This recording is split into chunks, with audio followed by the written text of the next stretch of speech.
Baik, Assalamualaikum warahmatullahi wabarakatuh. Selamat pagi, siang, sore, rekan-rekan sekalian.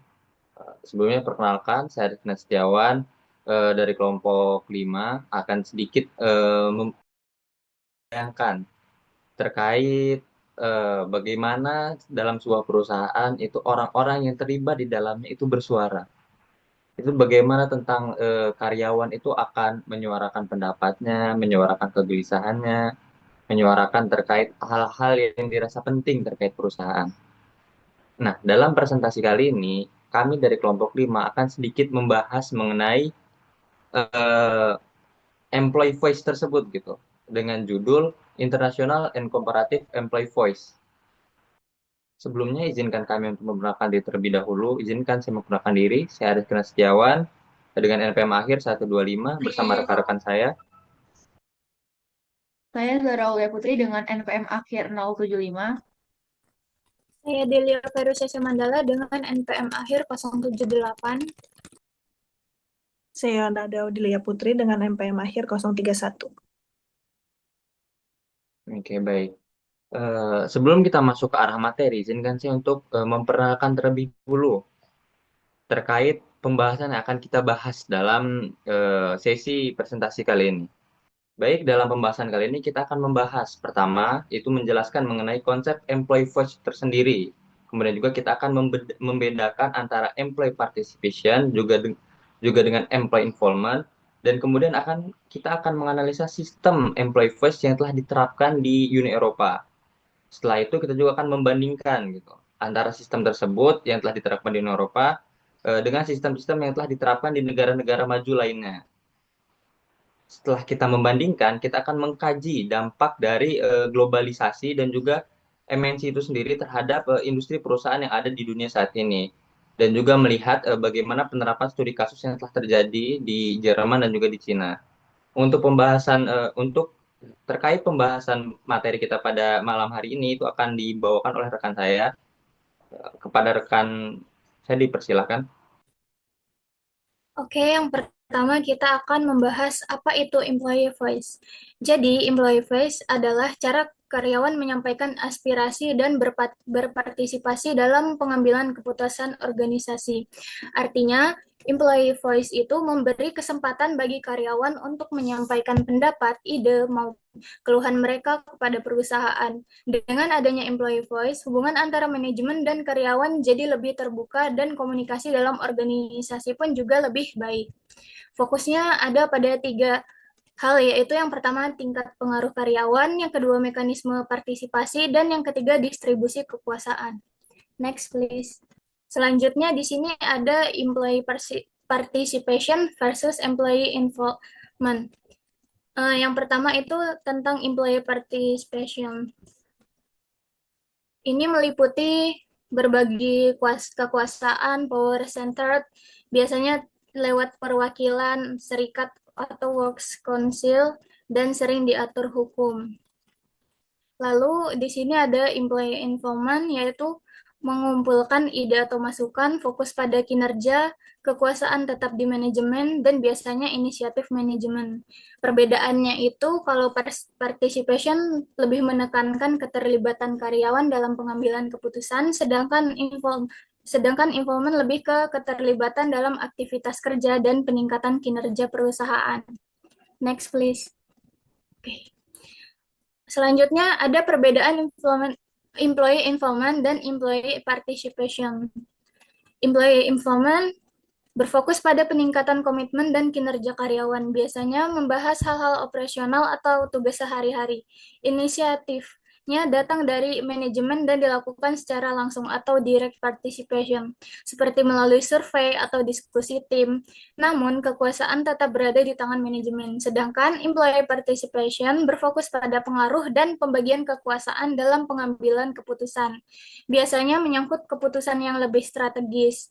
EP sering muncul karena adanya regulasi hukum atau serikat pekerja dan dilakukan melalui perwakilan seperti work council. Dalam sistem ini, karyawan memiliki kekuasaan yang lebih nyata. Secara singkatnya, IA itu membuat karyawan ikut terlibat dalam pekerjaan, sementara IP sendiri membuat karyawan punya pengaruh yang lebih besar dalam keputusan organisasi. Selanjutnya akan dijelaskan oleh teman saya. Oke, karena tadi sudah dijelaskan mengenai definisi dari employee involvement dan employee participation, mari untuk sekarang kita akan membahas mengenai contoh praktiknya. Yang pertama itu ada survei karyawan. Ini adalah perusahaan meminta pendapat atau masukan kepada karyawannya atau dari karyawannya. Lalu yang kedua ada suggestion scheme. Ini atau skema saran. Ini karyawan dapat memberikan ide atau saran untuk perusahaan kerja atau untuk pelatihan kerja. Lalu yang ketiga ada team working, ini atau bekerja sama. Lalu ada quality circles, ini adalah lingkaran kualitas, yaitu kelompok kecil karyawan yang berdiskusi untuk menyelesaikan masalah kerja. Lalu selanjutnya ada employee participation. Praktiknya itu ada collective bargaining, ini perundingan antara perusahaan dan serikat pekerja. Lalu ada work council, dewan pekerja yang mewakili suara karyawan. Lalu yang terakhir ada joint consultative committees atau komite konsultatif bersama. Komite bersama antara manajemen dan karyawan untuk membahas berbagai hal terkait pekerjaan atau perusahaan. Selanjutnya kita akan membahas mengenai sistem employee voice di Uni Eropa.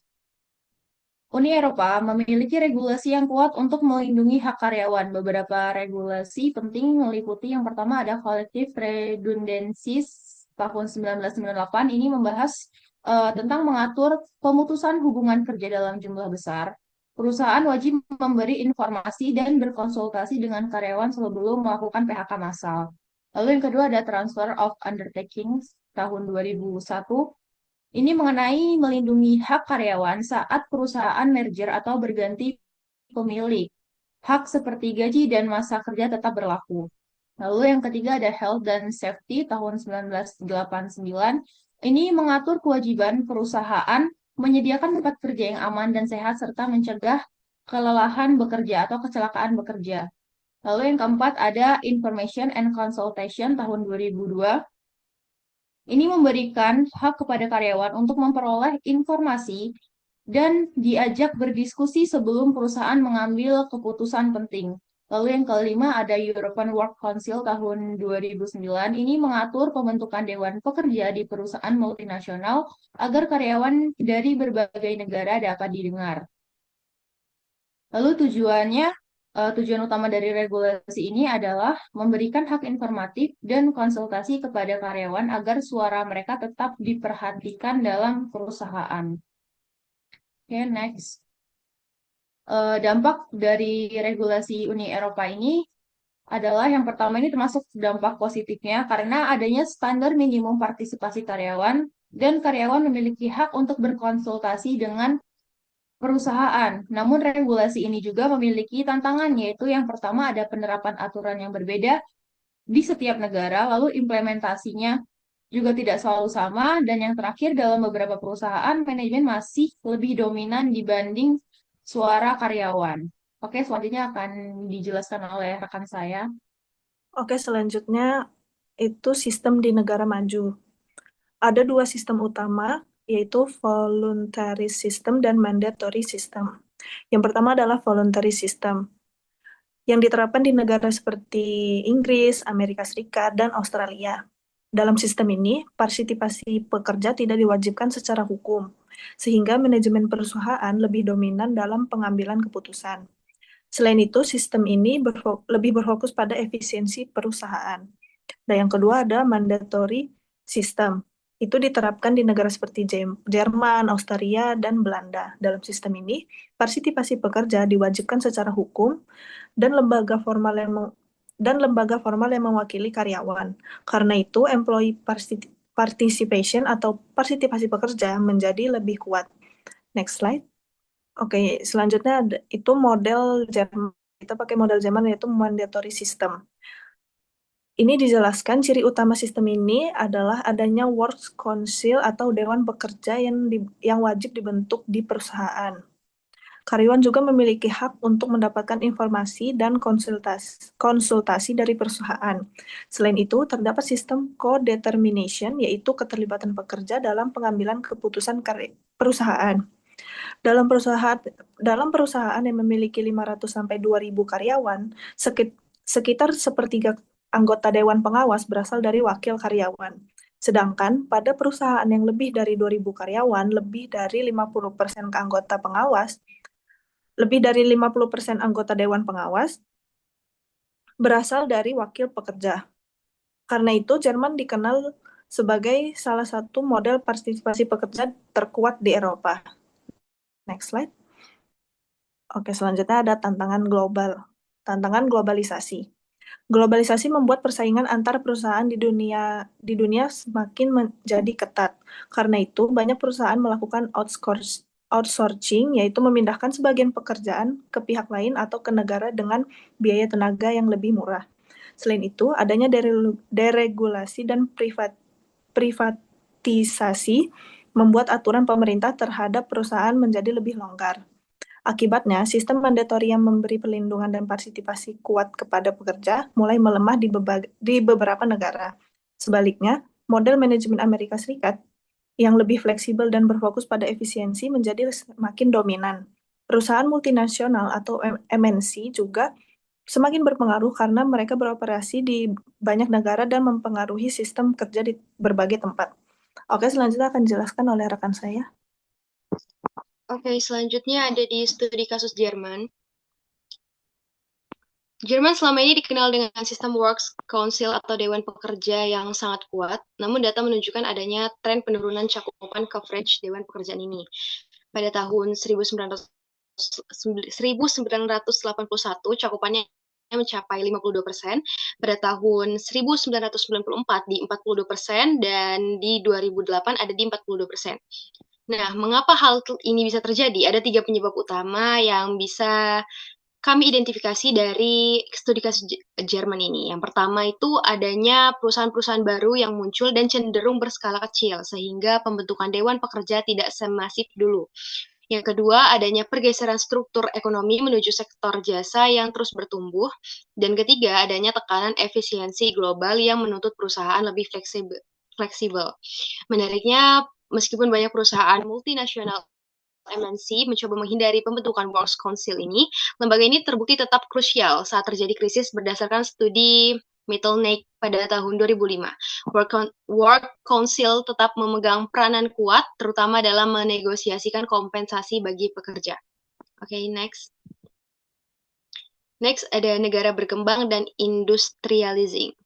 Kondisi ini berbeda dengan model di Eropa. Ada beberapa ciri-ciri umum yang mendominasi negara-negara dalam kategori ini. Yang pertama ada power distance yang tinggi, di mana hierarki antara atasan dan bawahan itu sangat terasa, sehingga suara karyawan itu seringkali terbatas. Yang kedua itu ada budaya kolektivisme yang mengutamakan keharmonisasian kelompok di atas kepentingan individu. Yang ketiga ada implementasi hukum yang lemah. Meskipun aturannya ada, penegaknya seringkali tidak konsisten. Nah, satu hal yang perlu kita garis bawahi adalah tingginya ketergantungan negara-negara ini terhadap investasi asing. Akibatnya perusahaan multinasional atau MNC ini memiliki pengaruh yang sangat besar dalam menentukan bagaimana praktik employee voice atau penyampaian aspirasi karyawan dijalankan di perusahaan tersebut. Oke, next-nya akan dijelaskan oleh rekan saya. Baik, terima kasih sebelumnya kepada Fani atas materi yang tadi paparkan. Untuk slide selanjutnya ini terkait studi kasus yang terjadi di China. Di China itu sendiri umumnya sebelum masuknya multinational company atau MNC ke dalam China itu sendiri, dalam struktur employee voice itu sendiri itu biasanya sangat dipengaruhi oleh Konfusianisme atau hierarki dan harmoni. Jadi sebelumnya di China itu sendiri memiliki struktur untuk menjalankan employee voice itu dengan lumayan ketat gitu, berdasarkan dengan hierarki dan harmoni yang tercantum di dalam struktur perusahaan itu sendiri, sehingga sehingga karyawan-karyawan yang berada di level bawah itu kesulitan untuk dapat turut terlibat dalam agenda-agenda atau dalam pengambilan keputusan yang ada di tingkat manajerial atas. Kemudian juga terkait sosialisme sendiri, seperti yang kita tahu sendiri, Cina itu sendiri beberapa tahun belakangan, Cina itu sendiri sebelumnya itu memegang teguh dengan yang namanya sosialisme atau CCP itu sendiri, sehingga itu juga mempengaruhi bagaimana employee voice dari perusahaan tersebut di Cina tersebut itu berjalan. Kemudian terkait kapitalisasi modern itu sendiri kita sama-sama mengetahui bahwasannya Cina itu dalam segi perkembangan perusahaannya sendiri itu dalam tingkat yang lumayan pesat.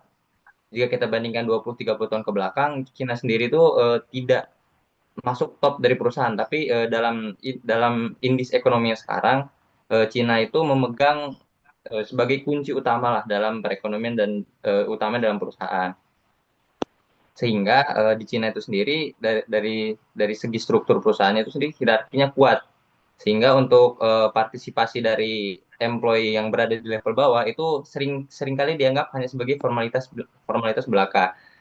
Sehingga karyawan tersebut itu tidak terlalu sering untuk terlibat. Kemudian baik. Eh, Namun belakangan ini setelah masuknya perusahaan-perusahaan multinasional ke dalam industri di Cina itu sendiri, itu juga turut membawa perubahan untuk perusahaan-perusahaan yang ada di Cina. Eh, dalam masuknya multinational company itu sendiri itu juga turut membawa praktik SRM yang lebih modern. Dengan masuknya perusahaan-perusahaan multinational company di luar dari Cina itu juga turut membawa budaya organisasi atau perusahaan dari negara asalnya. Semisalkan di Amerika sendiri itu sangat bertolak belakang untuk budaya perusahaannya dengan yang diterapkan di Cina. Kemudian juga untuk komunikasinya sendiri itu menjadi lebih terbuka antar divisi, antar employee, antar atasan dan juga bawahan, sehingga karyawan itu sendiri itu lebih lebih lebih lebih mudah untuk dihargai atau lebih lebih mudah untuk merasa dihargai di perusahaan-perusahaan multinasional company yang berada di Cina. Berdasarkan survei sendiri itu mensurvei kurang lebih 4.000 pekerja, itu mendapatkan respon 78% itu ingin terlibat dalam pengambilan keputusan dalam multinational company.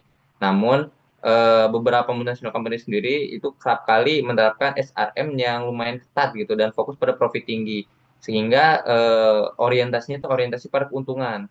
Apabila dinilai pengambilan keputusan tersebut lebih optimal apabila hanya diambil keputusan atas, sehingga karyawan tersebut juga tidak turut dilibatkan seperti itu. Next slide please. Nah, berbanding terbalik dengan yang terjadi di negara Jerman, di Jerman itu sendiri untuk partisipasi atau employee voice itu sendiri itu diatur ketat lewat undang-undang. Ya, ini lewat undang-undang yang biasa disebut Works Constitution Act.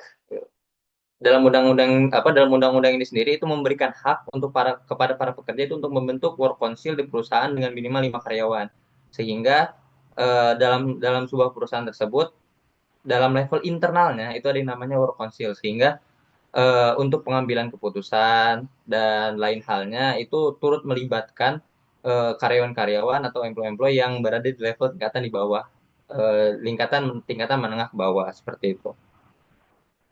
Dan dalam budaya nasional sendiri itu tidak terlalu dominan seperti itu, karena kan memang sudah diatur juga dalam undang-undang secara formal, sehingga negara-negara Jerman itu sendiri itu memiliki peranan yang kuat dan juga partisipasi karyawan juga itu sudah diatur agar bisa terstruktur dengan jelas gitu melalui yang namanya work council tadi dan juga code determination yang telah dijelaskan oleh rekan saya sebelumnya.